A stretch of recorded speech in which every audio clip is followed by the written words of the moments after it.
ada sebuah pelajaran berharga tentang kehidupan di kegiatan masak-memasak. Mau tahu pelajaran apa? Yuk kita bahas.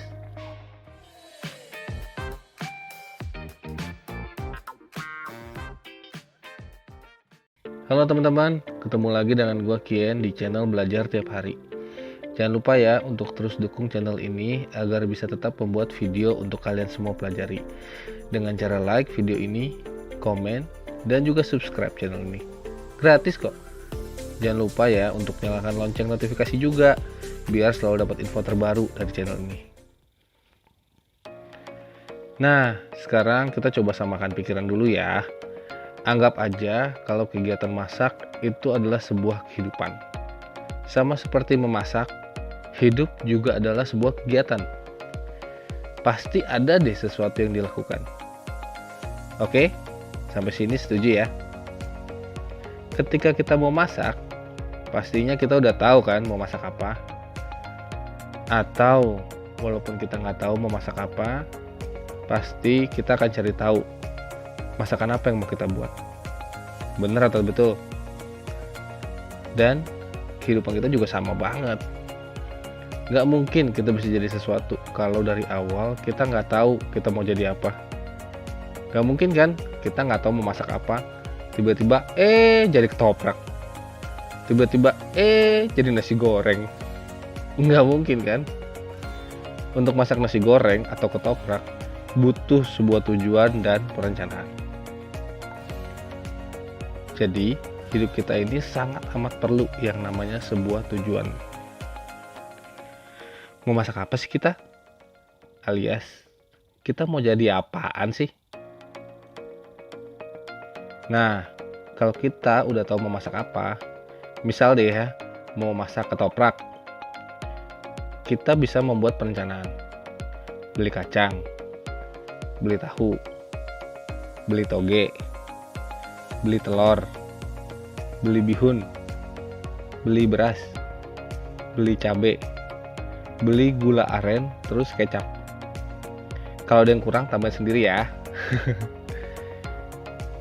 Apa udah selesai sampai beli bahan? No, belum.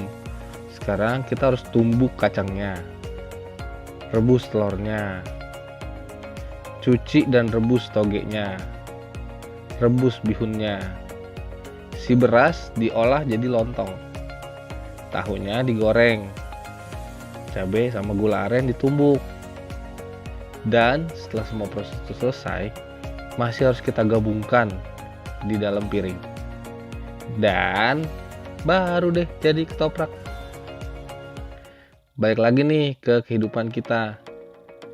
Pertama, kalau kita nggak tahu mau jadi apa, nggak mungkin deh kita bisa jadi apa-apa.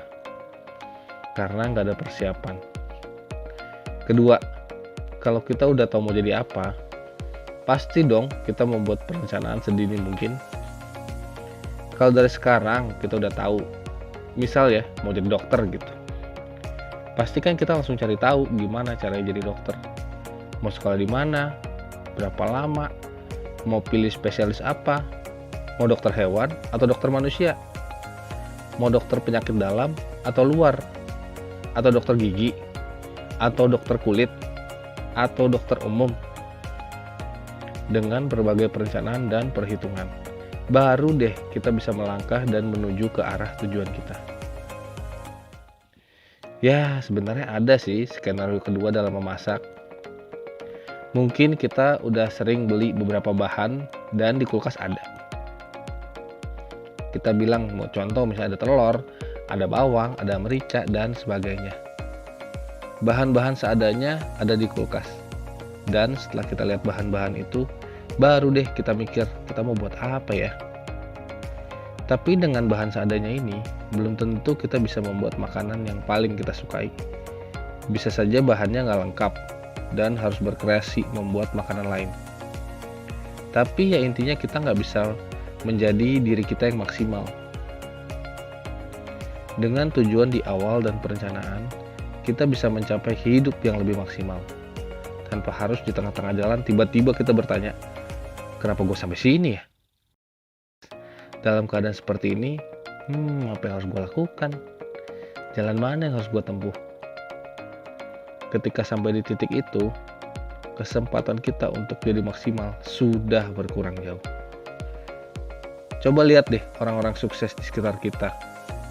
Tung di Semua Ringin, Bong Chandra, Pak Ciputra, Mary Riana, Nadiem Makarim, dan masih banyak lainnya. Mereka semua pasti punya rencana sebelum mereka sukses. Mereka dari awal menentukan masakan apa yang mau mereka masak. Pelan-pelan dipersiapkan bahan-bahannya dan dimasak hingga jadi bisnis yang besar banget hari ini. Coba lu pikir deh, gak mungkin kan Gojek dibuat tanpa tujuan dan perencanaan? Gak mungkin kan bos-bos ini membuat mall tanpa buat perencanaan mau di mana, mau bentuknya seperti apa, mau setinggi apa, tenannya siapa aja, mau berapa lantai, mau pakai keramik apa, dan sebagainya. Ya, lewat video ini gue mau ngajak teman-teman untuk berpikir lagi, masakan apa yang mau lu masak dalam hidup lu. Tentukan dari sekarang selama masih ada kesempatan. Jangan pakai alasan, aduh gue udah tua, gue udah tuir banget. Woi, Colonel Sanders, si pendiri KFC aja baru mulai berencana di umur 50 tahun lebih. Dan hasilnya masih terlihat sampai hari ini. Kalau lu udah mulai membuat rencana, gue yakin akan ada perubahan dalam hidup lu. Lewat video ini gue berharap semua yang nonton bisa membangun hidup sukses dan menjadi dampak untuk keluarga dan lingkungan lu. Akhir kata, thanks so much udah menonton video ini sampai habis. Dan jangan lupa ya, kalau selalu ada hal yang bisa dipelajari setiap hari. Sampai ketemu di video selanjutnya. Ciao.